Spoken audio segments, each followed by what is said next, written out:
남편의 갑작스러운 죽음 후 장례식장에 나타난 낯선 여자. 그녀는 다름 아닌 딸의 영어 교사였습니다. 그런데 그 여자가 자신을 남편의 아내라고 소개하며 조문객을 맞이합니다. 모든 것이 무너져 내린 순간 아내는 남편이 자신도 모르게 이혼 서류를 꾸며 모든 재산을 상간녀에게 넘기려 했다는 충격적인 진실과 마주하는데요. 과연 그녀는 이 충격적인 배신 앞에서 자신과 딸의 상속을 지켜낼 수 있을까요? 그 전에 잠깐 구독과 좋아요 먼저 꼭 눌러주시면 복 받으실 거예요. 결혼 12번째 기념일이었습니다. 52세의 황신혜는 새벽부터 눈을 떴습니다. 곁에는 남편이 없었죠. 어제도 그는 사업상 중요한 미팅이 새벽까지 이어질 거라며 회사 근처 오피스텔에서 자고 온다고 했습니다. 텅 빈 옆자리의 서늘함이 그녀의 마음을 파고들었지만 신혜는 애써 고개를 저으며 몸을 일으켰습니다. 오늘만큼은 그런 서운한 감정을 떠올리고 싶지 않았습니다. 그녀는 오늘 저녁 남편에게 최고의 기념일 만찬을 선물하기로 마음먹었으니까요.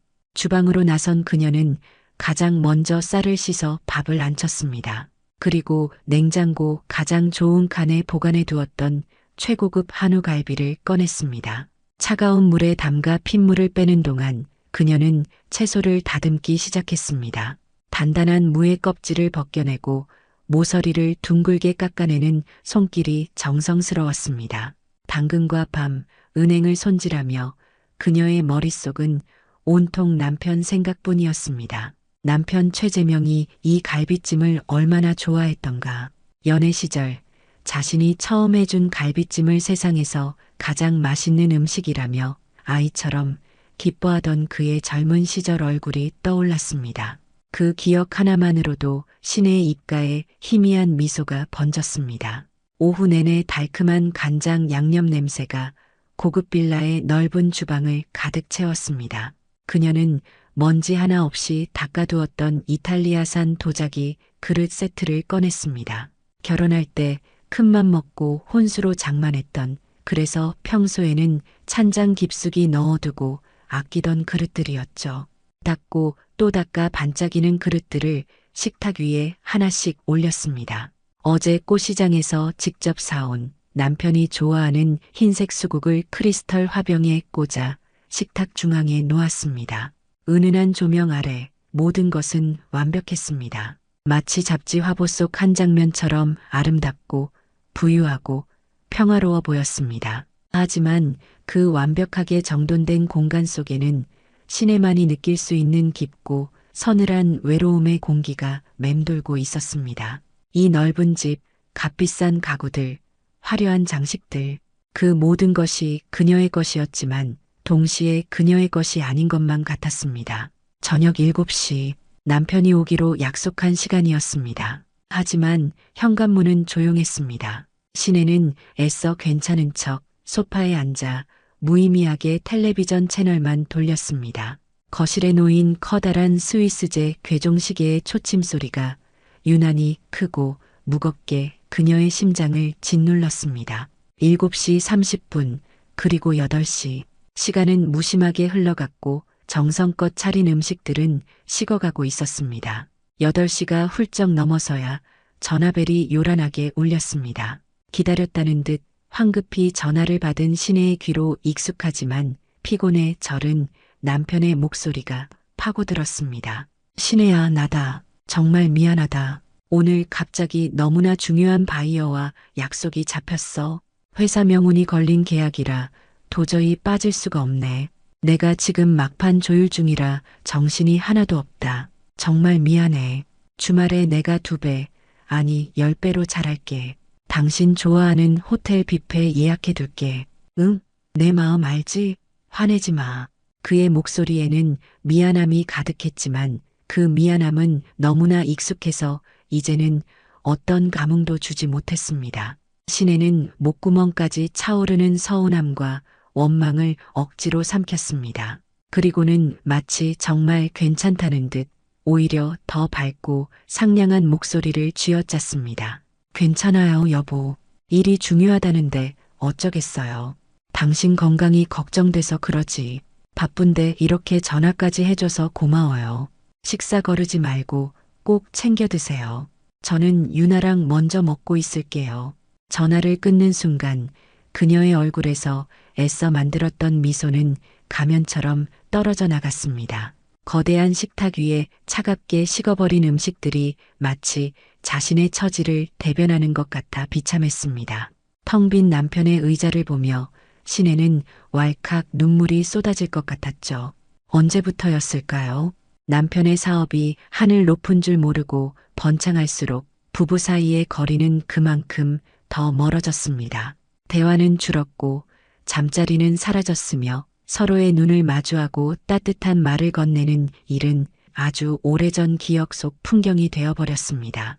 그녀는 성공한 사업가의 아내라는 이름의 감옥에 스스로를 가두고 가족의 평화라는 이름 아래 자신의 모든 감정을 죽이며 살아왔습니다. 그게 현명한 아내의 도리이고 하나뿐인 딸 유나를 위한 엄마의 책임이라고 스스로를 끊임없이 세뇌하면서 말입니다. 그날 밤 신혜는 수천만 원짜리 와인을 혼자서 거의 한 병이나 비웠습니다. 취기가 올랐지만 외로움은 조금도 가시지 않았습니다. 화려하지만 온기라고는 찾아볼 수 없는 텅 빈 거실이 꼭 자신의 텅 비어버린 마음 같아서 그녀는 소리 없이 눈물만 하염없이 흘렸습니다. 며칠 뒤 무심코 남편의 양복을 세탁소에 맡기기 위해 옷을 살피던 신혜의 손끝에 무언가 작고 딱딱한 것이 걸렸습니다. 평소에는 잘 확인하지 않는 양복 안주머니 가장 깊숙한 곳, 손수건으로 곱게 감싸진 그곳에 작은 약포지 하나가 숨겨져 있었던 겁니다. 신혜는 잠시 망설였습니다. 남편의 사적인 물건을 몰래 엿보는 것 같아 마음이 불편하고 죄책감이 들었죠. 별거 아닐 거야. 비타민이나 소화제 같은 거겠지. 하지만 한번 피어오른 불길한 예감은 그녀의 이성을 마비시키고 손을 움직이게 만들었습니다. 조심스럽게 약포지를 열어본 신혜의 눈이 그대로 얼어붙었습니다. 그 안에는 선명하다 못해 눈이 시릴 정도의 파란색 다이아몬드 모양 알약 하나가 덩그러니 들어 있었습니다. 그녀의 심장이 바닥 아래로 더 깊은 심연으로 곤두박질 치는 소리가 들리는 듯 했습니다. 텔레비전 광고에서 수도 없이 보았던 남성의 자신감을 밤새도록 되찾아준다는 바로 그 발기부전 치료제였습니다. 이게 왜 여기에 있지? 신혜의 머릿속이 하얗게 비어버렸습니다. 부부관계는 1년에 한두 번 있을까 말까 한 연례 행사가 된 지 오래였습니다. 남편은 늘 피곤하다는 핑계를 댔고 신혜 역시 그런 남편을 보채는 속 없는 아내가 되고 싶지 않아 먼저 요구하는 법이 없었죠. 그가 등을 돌리고 자면 그녀 또한 조용히 돌아누워 잠을 청하는 것이 익숙한 일상이었습니다. 그런데 이 약은 대체 누구를 위해 준비한 것일까요? 그 질문이 머릿속을 떠나지 않고 독화살처럼 날아와 그녀의 심장에 깊숙이 박혔습니다. 그동안 애써 무시하고 외면했던 남편의 잦은 외박, 주말에도 이어진다는 끝없는 출장, 그리고 언제나 전원이 꺼져 있던 그의 두 번째 휴대전화. 그 모든 의심의 조각들이 날카로운 증거가 되어 하나의 끔찍한 그림을 완성하고 있었습니다. 걷잡을 수 없는 의심과 지독한 배신감이 검고 끈적한 독초처럼 순식간에 그녀의 마음 전체를 뒤덮어버렸습니다. 혼자서 끙끙 앓기를 며칠, 신혜는 살아도 사는 게 아니었습니다. 밤에는 남편이 낯선 여자와 함께 있는 악몽에 시달렸고 낮에는 밥 한 숟갈 제대로 넘기지 못했습니다. 거울 속에 비친 자신의 모습은 불과 며칠 만에 10년은 더 늙어버린 듯 수척하고 퀭했죠. 이대로는 안 되겠다 싶었습니다. 이 의심의 뿌리를 뽑아내든 아니면 끔찍한 진실과 마주하든 무언가 결판을 내야만 했습니다. 그녀는 밤을 새워 노트북 앞에 앉아 인터넷을 검색했습니다. 남편의 외도 증거, 바람 피우는 남편 잡는 법, 믿을 만한 흥신소 같은 단어들을 수없이 입력하고 지우기를 반복했죠. 그러다 우연히 진실의 눈으로 당신의 아픔을 들여다봅니다라는 문구가 적힌 한 사설 탐정 사무소의 홈페이지를 발견하게 되었습니다. 신혜는 몇 번이고 망설이다 결국 동이 틀 무렵 큰 마음을 먹고 그곳에 적힌 번호로 전화를 걸었습니다. 다음 날 오후 신혜는 약도에 적힌 허름한 상가 건물 앞에 섰습니다. 금방이라도 간판이 떨어질 것 같은 낡고 지저분한 건물이었습니다. 자신의 화려한 빌라와는 너무나도 다른 풍경에 잠시 망설였지만 그녀는 입술을 깨물고 안으로 들어갔습니다. 쿵쾅거리는 심장을 안고 삐걱거리는 계단을 올라 3층으로 향했습니다. 조민기 탐정 사무소라고 쓰인 낡은 문을 조심스럽게 열자 퀴퀴한 종이 냄새와 오래된 담배 냄새가 훅 끼쳐왔습니다. 사무실 안은 생각보다 깔끔하게 정돈되어 있었지만 좁고 어두웠습니다. 책상에 앉아 산더미 같은 서류를 보고 있던 40대 중반의 한 남자가 그녀를 보고 자리에서 일어났습니다. 날카로운 독수리 같은 눈매였지만 표정은 의외로 부드러웠죠. 그가 바로 탐정 조민기였습니다. 어서 오십시오. 황신의 의뢰인님이시죠? 이쪽으로 앉으시죠. 신혜는 고개만 겨우 끄덕인 채 그가 권하는 낡은 가죽 소파에 뻣뻣하게 앉았습니다. 어디서부터 어떻게 말을 꺼내야 할지, 이 창피하고 비참한 이야기를 어떻게 설명해야 할지 눈앞이 캄캄했습니다.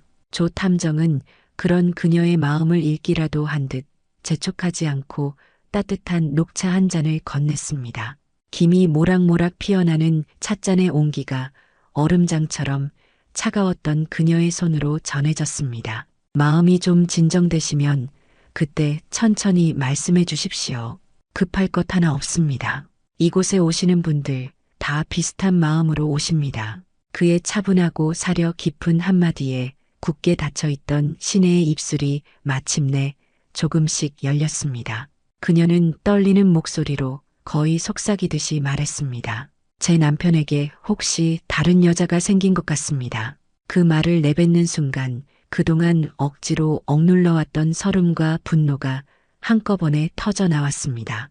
그녀의 어깨가 가늘게 떨리며 굵은 눈물방울이 뺨을 타고 뚝뚝 떨어져 값비싼 명품 핸드백 위로 얼룩을 만들었습니다. 조 탐정은 말없이 휴지 한 통을 그녀 앞으로 밀어주었습니다. 그의 눈에는 수많은 사연을 들어온 자의 연륜과 함께 진심 어린 연민이 담겨 있었습니다. 신혜는 흐느끼며 남편의 달라진 태도, 차갑게 식어버렸던 결혼기념일의 저녁 식탁, 그리고 양복 주머니에서 발견한 그 저주스러운 파란 알약에 대한 이야기까지 모두 털어놓았습니다. 상담을 마치고 무거운 발걸음으로 집으로 돌아왔을 때였습니다. 현관문 앞에서 마침 수업을 마치고 나오는 딸 유나의 영어 방문교사 마사형과 마주쳤습니다. 30 후반으로 보이는 마 선생은 언제나처럼 화사하고 상냥한 얼굴이었습니다.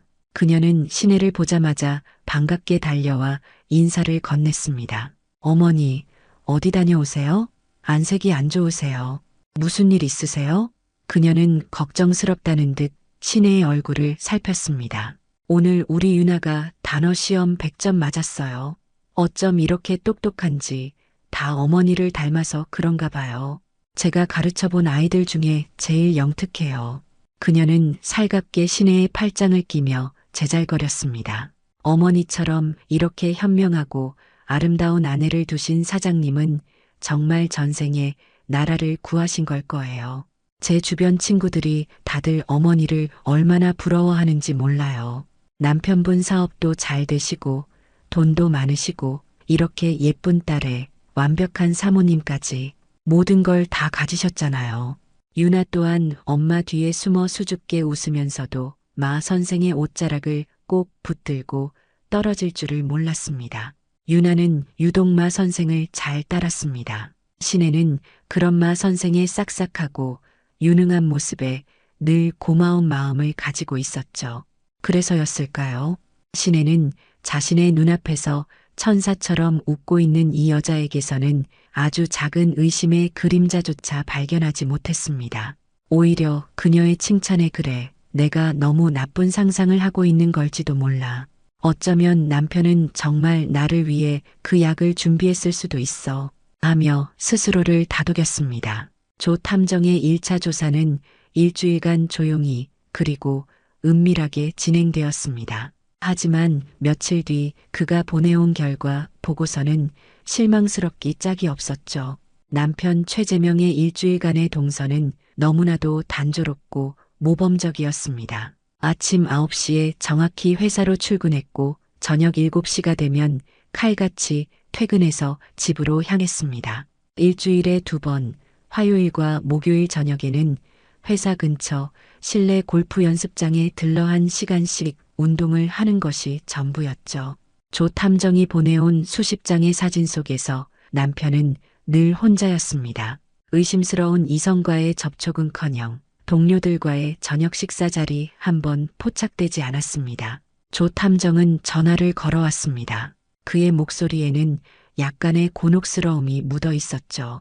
사모님, 일주일간 꼬리 한 번 잡히지 않고 지켜봤습니다만 정말 죄송하게도 아직까지는 특별한 점을 전혀 발견하지 못했습니다.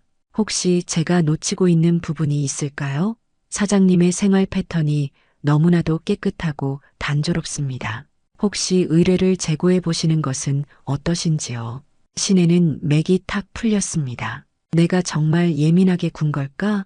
내가 남편을 의심해서 있지도 않은 일을 만들어낸 걸까? 그 약은 정말 피곤해서 나를 위해서 준비했던 걸까? 하는 생각에 잠시 마음이 흔들렸습니다. 남편을 의심한 자신에게 끔찍한 죄책감마저 들었죠. 하지만 가슴 깊은 곳에서 한번 피어오른 의심의 불씨는 그렇게 쉽게 사그라들지 않았습니다. 그 선명한 파란 알약의 이미지가 머릿속을 떠나지 않고 계속해서 그녀를 괴롭혔기 때문입니다.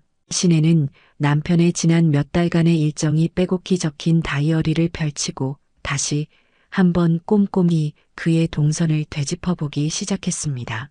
그때 조 탐정이 전화 너머로 무심코 던진 질문 하나가 신혜의 머리를 강하게 때렸습니다. 혹시 사장님의 생활 패턴 중에 아주 규칙적으로 반복되는 특이한 점은 없습니까? 예를 들면 사모님께서 정기적으로 집을 비우시는 날이라든가요. 어떤 요일이나 혹은 한 달에 몇 번 같은 그런 주기적인 패턴 말입니다. 보통 사람들은 그런 특정 시간에 빈틈을 보이기 마련이거든요. 그 말을 듣는 순간 신혜의 머릿속에 번개처럼 스치는 것이 있었습니다. 바로 금요일이었습니다. 신혜는 몇 년 전부터 몸이 편찮으신 친정어머니를 병간호하기 위해 매주 금요일 오후에 친정집으로 가 다음 날 아침에 돌아왔습니다.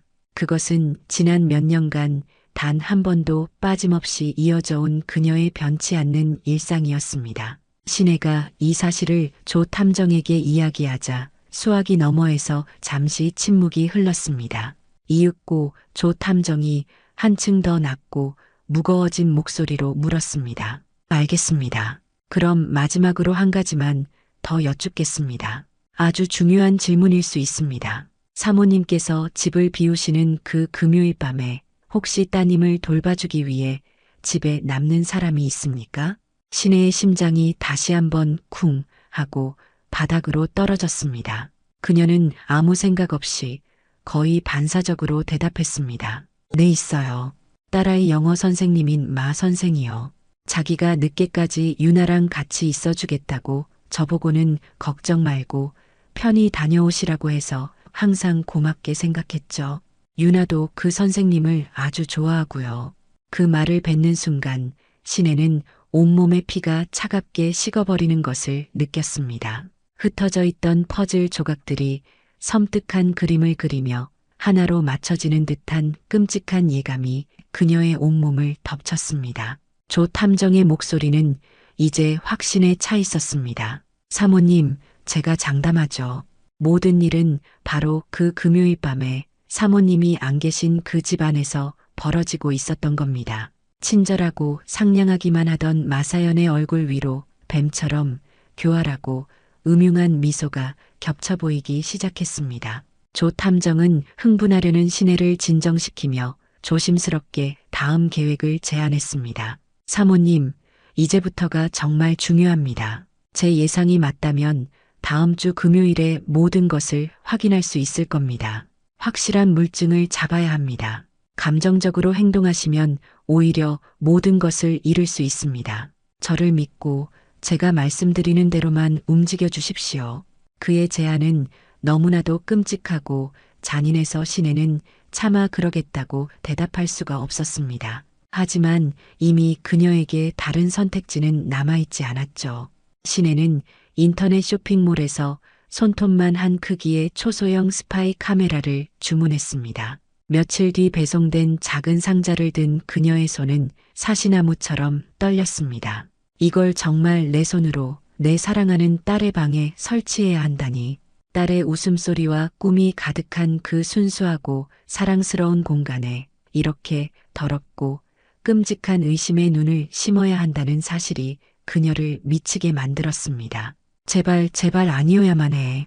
신이시여, 제발 제 의심이 틀렸다고 말해주세요.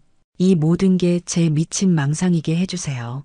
시내는 가슴속으로 몇 번이고 간절히 기도했습니다. 하지만 마음 한구석에서는 이미 끔찍한 진실과 마주할 준비를 하고 있었습니다. 마침내 운명의 금요일이 다가왔습니다. 시내는 평소와 다름없이 친정 어머니 댁으로 갈 채비를 했습니다. 짐을 챙기는 그녀의 손놀림은 부자연스럽게 떨리고 있었죠. 집을 나서기 직전 그녀는 아무도 없는 틈을 타 몰래 딸 유나의 방으로 들어갔습니다. 유나의 책장, 곰인형과 동화책들 사이에 눈에 거의 띄지 않도록 작은 홈캠을 설치했습니다. 까만 렌즈가 정확히 유나의 작은 침대를 향하고 있었습니다. 그 짧은 순간이 마치 지옥의 시간처럼 길게 느껴졌습니다. 거실로 나오자 마사연이 평소보다 더 환한 미소로 그녀를 맞았습니다. 어머니, 걱정 마시고 조심히 다녀오세요. 유나는 제가 책임지고 잘 돌보고 있을게요. 숙제도 다 시키고 유나가 좋아하는 떡볶이도 만들어줄 거예요. 그 목소리가 그날따라 유난히 가식적이고 섬뜩하게 들리는 것은 단순히 기분 탓만은 아닐 터였습니다. 친정집에 도착해서도 시내는 바늘방석에 앉은 듯 불안했습니다. 어머니의 저녁 식사를 챙겨드리고 잠자리에 눕혀드린 뒤 그녀는 자신의 방으로 들어와 문을 걸어 잠갔습니다. 밤 11시가 넘은 시각, 그녀는 떨리는 손으로 스마트폰을 들었습니다. 그리고 심호흡을 한번 한 뒤 홈캠 어플리케이션을 실행했죠. 잠시의 로딩 시간 후 화면에 익숙한 딸의 방 풍경이 나타났습니다. 처음에는 아무 일도 없었습니다. 방은 불이 꺼진 채 어두웠고 고요했죠. 시내는 잠시 안도의 한숨을 내쉬었습니다. 그래, 내가 미쳤지. 내가 괜한 의심을 한 거야. 저 착한 선생님을 의심하다니. 나는 정말 나쁜 엄마야. 그렇게 생각하며 어플을 끄려던 바로 그 순간이었습니다. 어두운 방문이 아주 조심스럽게 소리 없이 열리고 두 사람의 희미한 그림자가 방 안으로 스며들 듯 들어왔습니다. 남편 최재명과 바로 마사연이었습니다. 시내는 숨을 멈췄습니다. 온몸이 그 자리에서 돌처럼 굳어버렸죠. 두 사람은 너무나도 익숙하고 자연스럽게 불도 켜지 않은 채 유나의 작은 침대로 향했습니다. 그리고 다음 순간 시내는 자신의 눈을 의심했습니다. 세상이 통째로 무너져 내리는 것 같은 지옥도와도 같은 충격적인 장면이 스마트폰 화면 속에서 생생하게 펼쳐지고 있었습니다. 자신의 어린 딸이 매일 밤 잠드는 그 침대 위에서 딸의 채취와 인형들이 가득한 그 신성해야만 하는 공간에서 남편과 딸의 선생님이 서로의 옷을 벗기며 짐승처럼 서로의 몸을 탐하고 있었습니다. 시내는 비명조차 지를 수 없었습니다. 터져나오려는 울음을 막기 위해 자신의 손으로 입을 틀어막았지만 온몸이 경련을 일으키며 격렬하게 떨려왔습니다. 눈에서는 뜨거운 눈물이 쉴 새 없이 흘러내려 스마트폰 화면 위로 떨어졌습니다. 화면 속의 두 남녀는 아무것도 모른 채 그들의 욕정을 채우기 바빴습니다. 심지어 마사연이 자신의 핸드백에서 익숙한 파란색 약이 든 포장지를 꺼내 남편의 입에 넣어주는 모습까지 그 모든 것이 고스란히 포착되었습니다. 그 순간 시내의 세상은 산산조각이 나버렸습니다. 사랑, 믿음, 가정, 그리고 그녀의 인생 전부가 한꺼번에 부정당하는 순간이었습니다. 그녀는 화장실로 달려가 위에까지 모두 토해냈습니다. 다음 날 넋이 나간 채 서울로 돌아온 시내는 곧장 조 탐정에게 연락했습니다. 밤새 일어났던 끔찍한 일을 떨리는 목소리로 전했죠. 충격적인 영상 증거를 전송받아 확인한 조 탐정의 목소리도 무겁게 가라앉아 있었습니다. 그는 분노하는 시내를 진정시키며 곧바로 마사연에 대한 본격적인 신상 조사를 시작했습니다. 며칠 후 조 탐정이 알아낸 사실들은 시내의 분노에 기름을 끼얹는 격이었습니다. 마사연은 주변 사람들에게 자신을 불우한 환경을 딛고 일어선 자수성가형 인물로 포장해왔지만 그 실상은 추악하기 그지없었습니다. 그녀는 기초생활수급자 가정 출신으로 학창 시절부터 신분 상승에 대한 비정상적인 집착과 욕망을 공공연히 드러내왔다고 합니다. 그녀의 옛 친구들은 사연이는 입버릇처럼 나는 반드시 돈 많은 남자를 만나서 이 지긋지긋한 가난을 벗어날 거야 라고 말하고 다녔다고 증언했습니다. 그녀가 최재명에게 접근한 것은 처음부터 철저하게 계획된 범죄였습니다. 그의 재산을 노리고 의도적으로 딸 유나의 과외교사 자리에 지원했던 것입니다. 모든 진실을 알게 된 시내는 당장이라도 두 인간에게 달려가 그 더러운 동영상을 얼굴에 집어던지고 머리채를 잡고 싶었습니다. 온 동네가 떠나가라 소리치며 그들의 추악한 민낯을 만천하에 폭로하고 싶었습니다. 하지만 그녀의 발목을 붙잡는 단 한 사람, 바로 세상에서 가장 사랑하는 딸 유나였습니다. 마 선생을 엄마처럼 따르고 의지하는 딸에게 이 끔찍한 진실을 어떻게 설명해야 할까요? 아빠와 세상에서 가장 좋아하던 선생님의 배신을 알게 되면 어린 유나의 세상은 얼마나 처참하게 무너져 내릴까요? 그 상처를 생각하니 차라리 자신의 가슴이 갈기갈기 찢어지는 게 낫다고 생각했습니다. 그날 밤 시내는 잠든 유나의 방에 들어가 한참 동안 딸의 얼굴을 내려다보았습니다. 천사처럼 평화롭게 잠든 딸의 얼굴을 보며 그녀는 피눈물을 삼켰습니다. 엄마가 미안해. 엄마가 다 지켜줄게.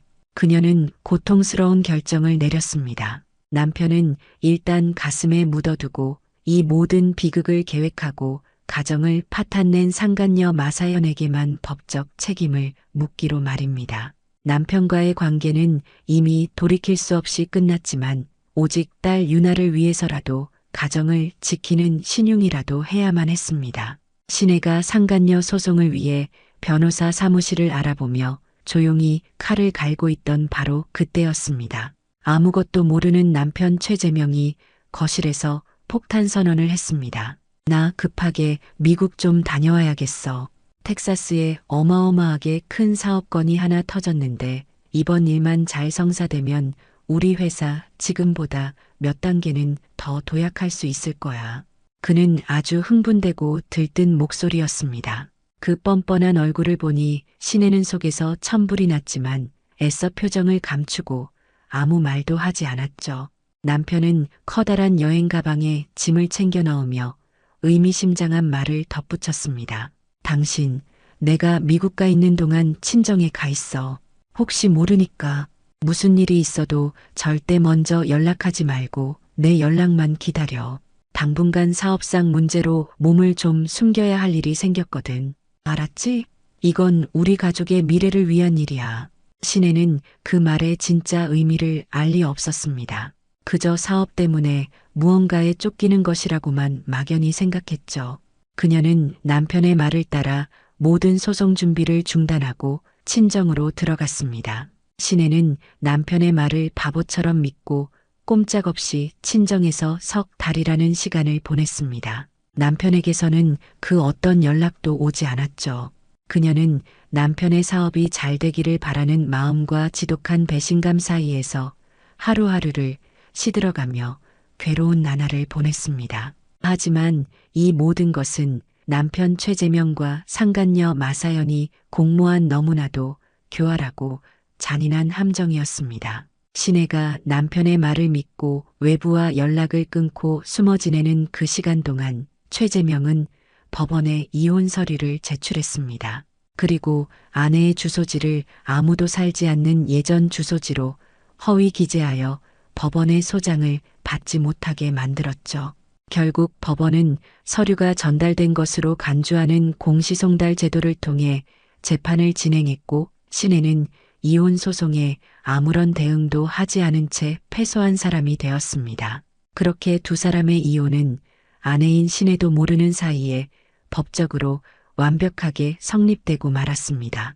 그 후로도 최재명의 파렴치한 거짓말은 계속되었습니다. 그는 전 세계를 덮친 코로나 사태와 사업 핑계를 대며 무려 2년이라는 시간 동안 한국에 돌아오지 않았습니다. 아주 가끔씩 한 달에 한두 번 걸려오는 국제전화로 조금만 더 기다려줘. 일이 거의 다 마무리되어 가.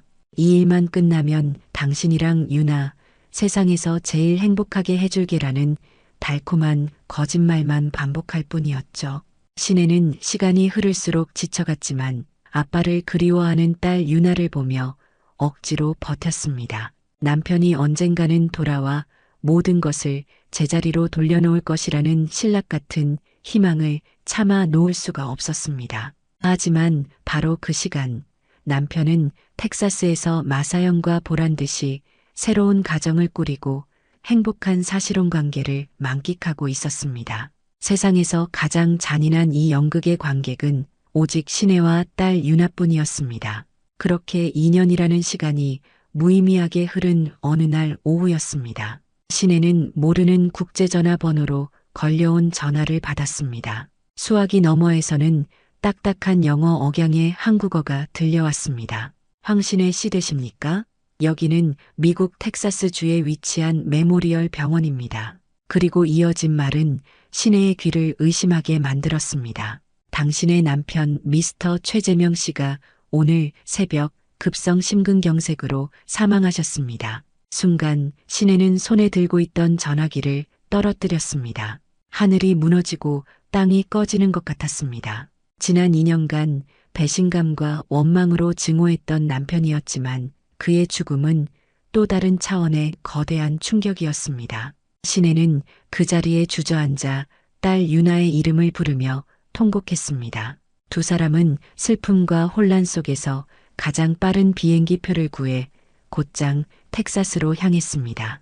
비행기가 텍사스에 가까워질수록 신혜의 마음은 복잡하게 요동쳤습니다. 슬픔과 분노, 그리고 아주 약간의 안도감이 뒤섞인 혼란스러운 감정이었습니다.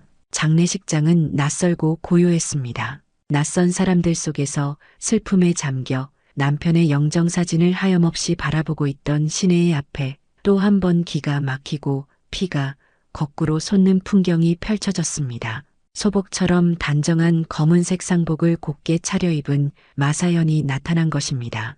그녀는 마치 이 장례식장의 안주인이라도 되는 것처럼 행동하며 찾아오는 조문객들을 맞이하고 있었습니다. 심지어 신혜와 유나를 발견하고는 눈물까지 글썽이는 비통한 표정으로 다가와 이렇게 말하는 것이었습니다.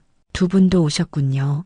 제 남편의 마지막 길을 지켜주러 이렇게 멀리까지 와주셔서 정말 감사합니다. 그 순간 신혜는 자신이 이 장례식장에서 한낱 조문객으로 취급당하고 있다는 사실을 깨달았습니다. 주변의 모든 사람들은 마사연을 고인의 슬픔에 잠긴 아내로 알고 있었고 신혜를 그저 이혼한 전부인 정도로 여기는 듯한 동정 어린 시선을 보냈습니다. 신혜는 치밀어 오르는 분노와 참을 수 없는 모멸감에 온몸을 부들부들 떨었지만 옆에서 아빠의 죽음에 충격을 받아 멍하니 서 있는 딸 유나가 보고 있었기에 그 자리에서 소란을 피울 수는 없었습니다. 장례식이 끝나고 며칠 후 신혜는 남편의 유산 상속 절차에 대해 논의하기 위해 현지 변호사를 만났습니다. 그리고 그 자리에서 자신의 지난 십수년의 인생을 송두리째 부정당하는 잔인한 말을 듣게 됩니다.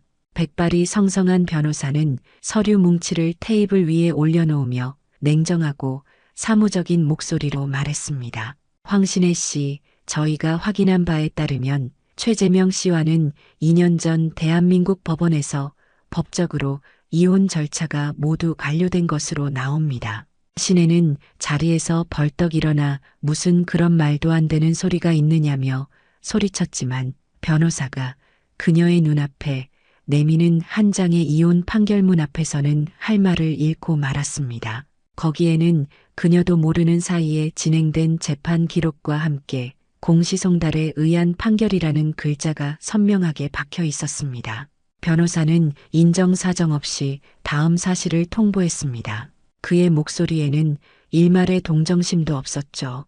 그리고 텍사스주는 사실혼 관계를 법적 배우자와 거의 동등하게 인정하는 커먼로 메리지 제도가 있습니다. 고인과 마사연 씨는 지난 2년간 이곳 텍사스에서 부부로서 함께 생활해왔고 이를 증명할 수많은 이웃들의 증언과 공동 명의의 서류들이 충분히 확보된 상태입니다. 그는 잠시 말을 멈춘 뒤 신혜에게 사형 선고와도 같은 말을 내뱉었습니다. 따라서 고인의 막대한 유산은 법적 상속인인 따님 유나 양과 사실혼 배우자인 마사연 씨가 법에 따라 공동으로 상속하게 될 것입니다. 신혜는 그 말을 듣는 순간 눈앞이 캄캄해지고 귀에서 이명이 들렸습니다.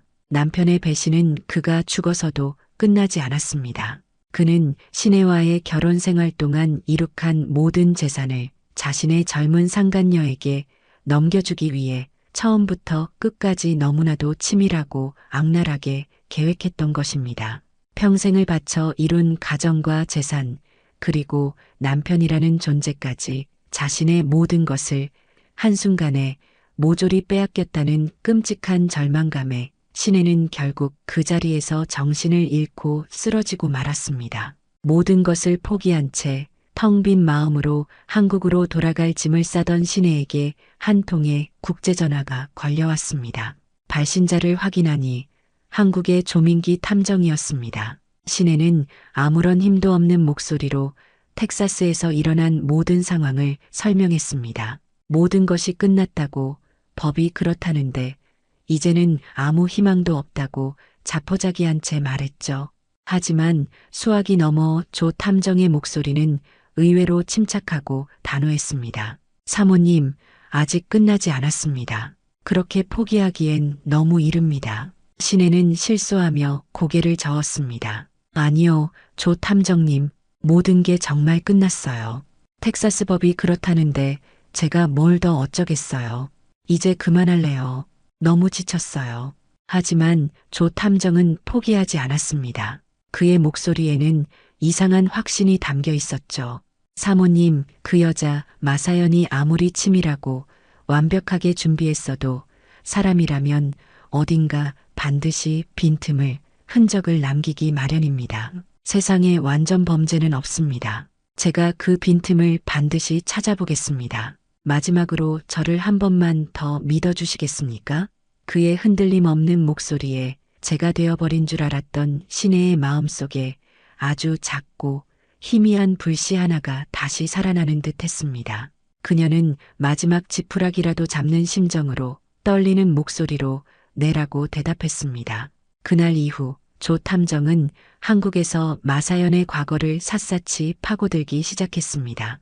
그녀가 최재명을 만나기 이전의 행적, 특히 그녀의 가족관계와 혼인관계를 집요하게 추적했습니다. 조 탐정은 마사연이 자랐다는 남쪽의 작은 시골 마을까지 직접 차를 몰고 내려갔습니다. 먼지 쌓인 낡은 슈퍼마켓과 동네 이장님 댁을 찾아다니며 탐문 수사를 벌였죠.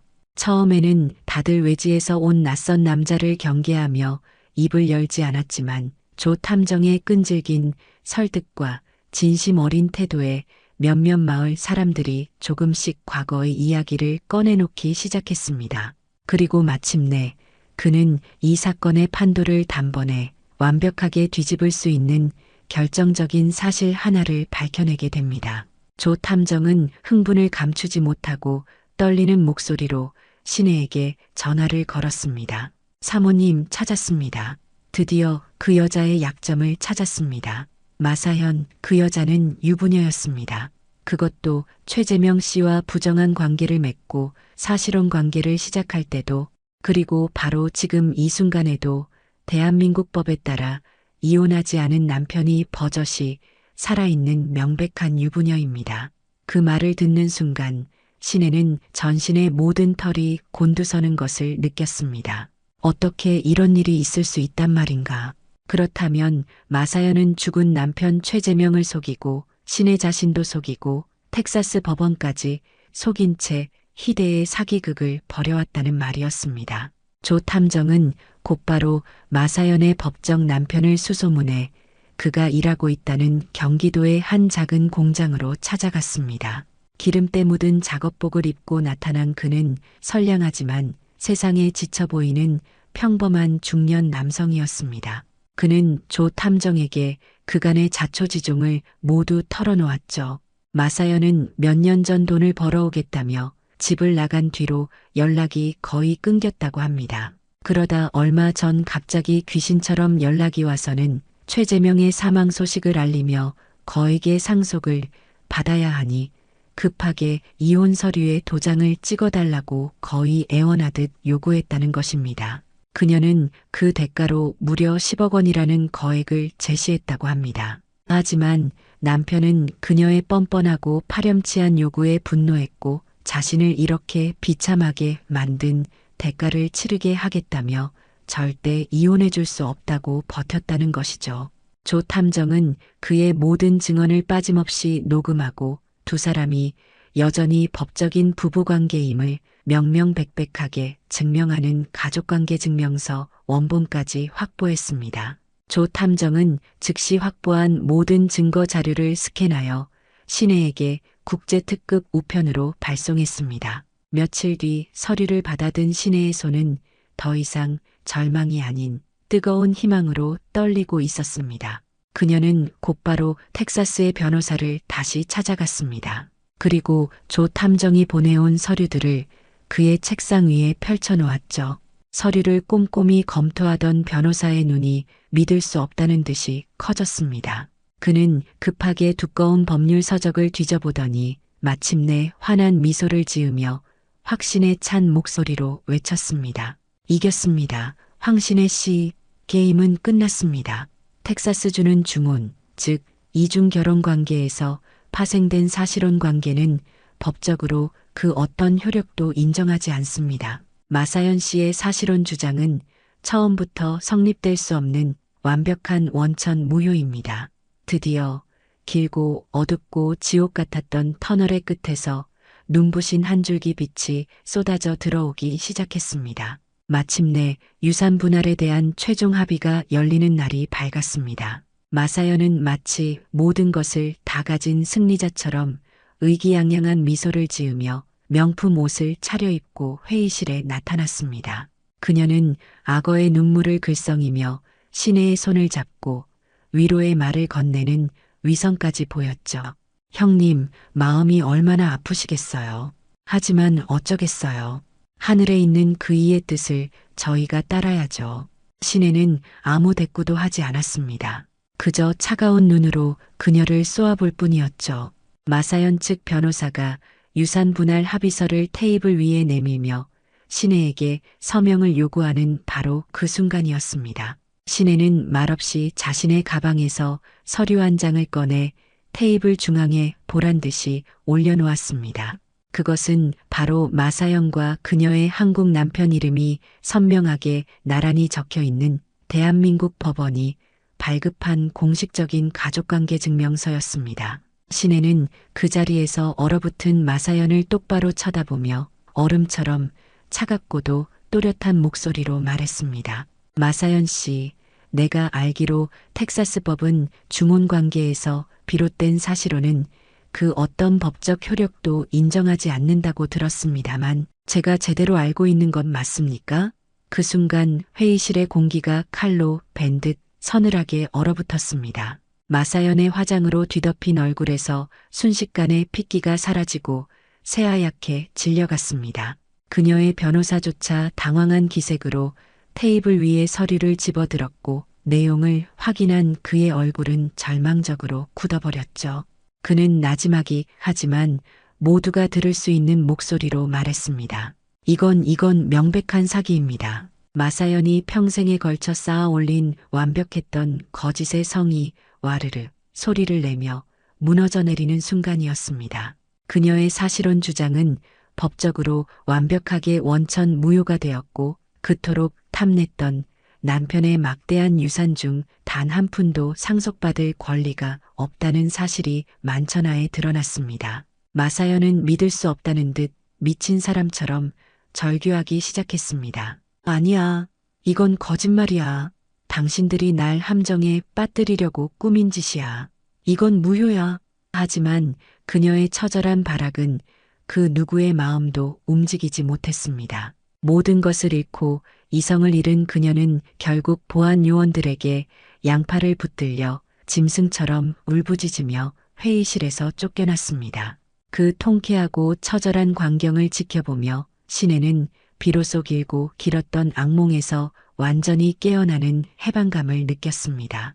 모든 상속 권리를 완벽하게 되찾은 신혜는 자랑스러운 딸 유나와 함께 당당하게 한국으로 돌아왔습니다. 하지만 그녀의 싸움은 아직 끝나지 않았습니다. 그녀는 한국에 도착하자마자 자신의 인생을 송두리째 짓밟으려 했던 마사연을 상대로 상간녀 위자료 청구 소송을 제기했습니다. 한 가정을 파괴하고 죽은 사람까지 기만한 죄에 대한 법적 책임을 끝까지 묻기 위해서였습니다. 또한 위조된 서류로 이혼을 진행하고 법원을 기만한 부분에 대해서도 사문서, 위조 및 공정증서원본 불실기 제재 등 가능한 모든 죄목을 걸어 형사고소를 진행했죠.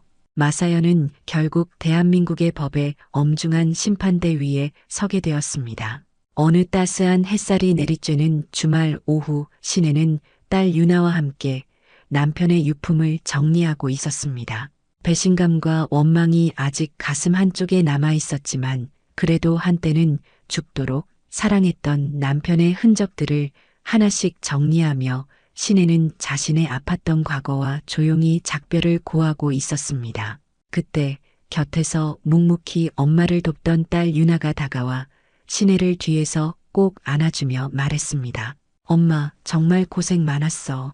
엄마는 내가 본 사람 중에 세상에서 제일 용감하고 강한 사람이야.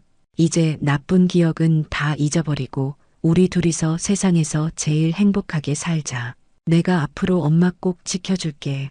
어느새 훌쩍 자란 딸의 따뜻한 위로에 신혜는 결국 참았던 눈물을 터뜨리고 말았습니다. 하지만 그것은 더 이상 슬픔과 고통의 눈물이 아닌 감사와 희망, 그리고 새로운 시작을 알리는 뜨거운 눈물이었습니다. 모녀는 서로의 상처를 보듬고 한참을 부둥켜 안고 울었습니다. 그렇게 두 사람은 새로운 인생을 향한 단단한 첫걸음을 내디뎠습니다. 시간이 흘러 신혜의 집안에는 다시 건강하고 평온한 웃음소리가 가득 찼습니다. 붉은 석양이 아름답게 집안을 물들이는 창가에 서서 향기로운 커피를 마시던 신혜는 조용히 지난 시간들을 돌아보았습니다. 세상에서 가장 믿었던 사람에게 모든 것을 빼앗겼다고 생각했을 때 정말이지 세상이 무너지고 모든 것이 끝났다고 느꼈습니다. 하지만 진실은 결코 사라지거나 땅속에 묻히지 않았습니다. 아주 작은 희망의 불씨라도 꺼뜨리지 않고 스스로를 포기하지만 않는다면 길은 반드시 열린다는 것을 온몸으로 깨달았죠. 지금 혹시 저처럼 깊고 어두운 절망의 터널 속을 홀로 걷고 계신 분이 있다면 이 말을 꼭 해드리고 싶습니다. 당신의 인생은, 그리고 우리의 인생은 아직 끝나지 않았다고요. 여러분이라면 만약 이런 기막히고 억울한 상황에 부닥치게 된다면 어떻게 이겨내시겠습니까? 오늘의 사연 어떻게 들으셨나요? 오늘도 귀한 시간 내어주시고 끝까지 시청해주신 구독자 여러분, 진심으로 감사드립니다. 그리고 사랑합니다. 다음 영상을 누르시기 전에 잠깐 구독과 좋아요 먼저 꼭 눌러주시면 부자 되실 거예요.